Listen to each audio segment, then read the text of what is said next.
안녕하세요. 4차 산업혁명 시대를 맞이해 인공지능의 출현으로 대체되지 않는 사람이 되기 위해서 필요한 학습법을 소개하는 미래를 공부하는 엄마 홍시용입니다. 오늘은 여러분을 위해 하버드에도 없는 AI 시대 최고의 학습법 책을 통해 지정의 학습이란 무엇인가에 대해 나누어 보겠습니다. 여러분은 주위에 어떤 사람이 있었으면 좋겠습니까?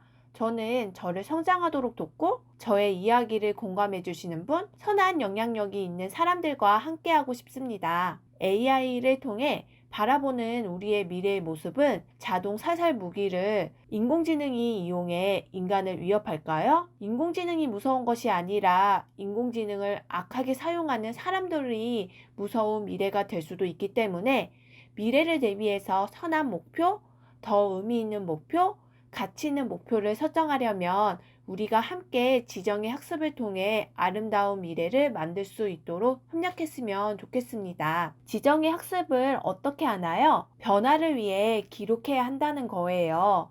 실천 방법으로는 행복 목록 작성이 있는데요. 저는 2년 전 제가 지금 처한 상황 전부가 불행하다고 생각한 적이 있어요.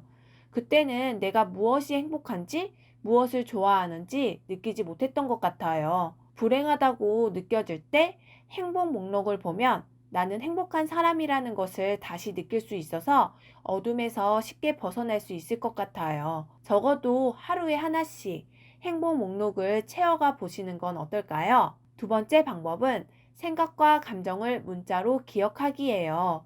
실천 방법으로는 영감 노트를 작성하는 것인데요. 자기 감정에 대해 스스로 물어보는 것이에요. 나는 왜 이 감정을 느낄까? 그리고 왜 그 감정을 느끼는지 생각해보고 기록해보는 거예요. 나에 대해서 주변에 관심을 가질 수 있는 계기가 된다는 생각이 들어요. 순간순간 느꼈던 걸 메모장에 기록해보는 건 어떨까요? 세 번째로 기록한 것을 작은 실천하기입니다. 실천 방법으로는 작은 습관을 만들어 보는 거예요. 이거 별거 아닌데? 아주 쉽잖아. 착각하게 만들고 아무리 바쁜 상황에도 잠시 짬내어 실천할 수 있는 작은 습관들로 채워보는 거예요. 습관은 꼭 클 필요가 없다는 것을 느꼈어요. 저는 항상 물 2리터 목표로 하고 있었거든요. 근데 매번 실패였거든요. 오늘부터는 물 한 잔으로 작은 습관들로 채워나가는 건 어떨까요? 네 번째로 성장하는 독서란 실천하는 거래요. 성과를 남기는 독서를 하라고 하는데요. 한 권의 1 실행 원칙을 하면 내가 책과 함께 성장한다는 생각에 기쁠 것 같아요. 책을 읽고 실천해야 하는 것을 책 표지에 하나씩 적어 놓으면 어떨까요? 다섯 번째로 하버드생들의 독서법이란 실천 방법을 독서 노트를 쓰라고 했어요. 지금 내가 고민하는 문제 해결책이 나올 것 같다는 생각이 들어요. 책을 읽을 때 펜을 항상 준비하면서 메모하는 건 어떨까요? 여섯 번째로 글쓰기의 모든 것. 실천 방법은 읽기라고 합니다. 읽기의 방법으로 스스로 선택한 책을 자발적으로 읽는 자율 독서를 하라고 권하는데요. 요즘 저는 책을 편식해서 강제적으로 북클럽에 들어가서 추천 도서만 읽기 바쁜데요. 좋아하는 분야의 책을 쌓아놓고 읽으면 기분이 날아갈 것 같아요. 내가 선택한 책을 읽는 시간을 만들어 보는 건 어떨까요? 그렇다면 지정의 학습은 무엇일까요?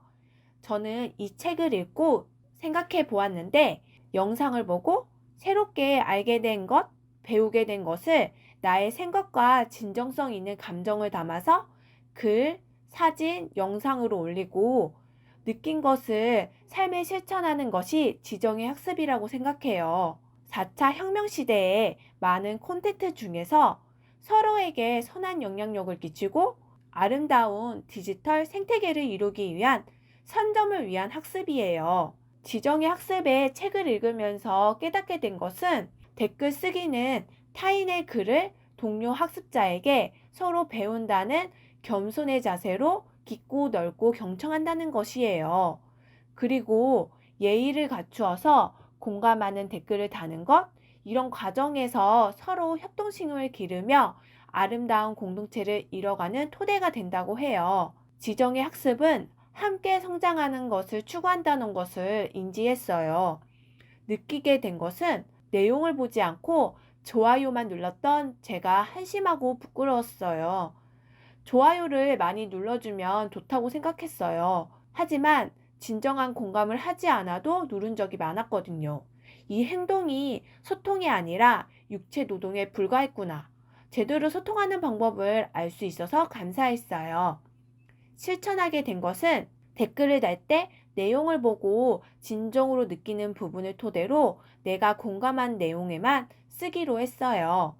작은 실천으로 제가 지금 듣고 있는 강의가 있는데 과제를 올리는 부분이 있어요. 그래서 수요일까지 올라온 과제를 읽고 댓글 달기, 두 번째로 댓글 달 때도 철자 문법을 검사하기, 세 번째, 인스타에 올라온 글을 1개 이상 댓글 달기로 정했습니다.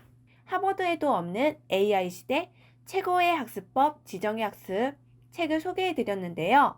지정의 학습을 통해서 회복과 협력을 같이 해보아요. 내가 이 디지털 세상에서 어떻게 살아갈 것인가를 이 책을 보시면서 생각해 보시기 바랍니다. 오늘 내용이 도움이 되셨다면 구독, 좋아요, 알림, 댓글 부탁드려요.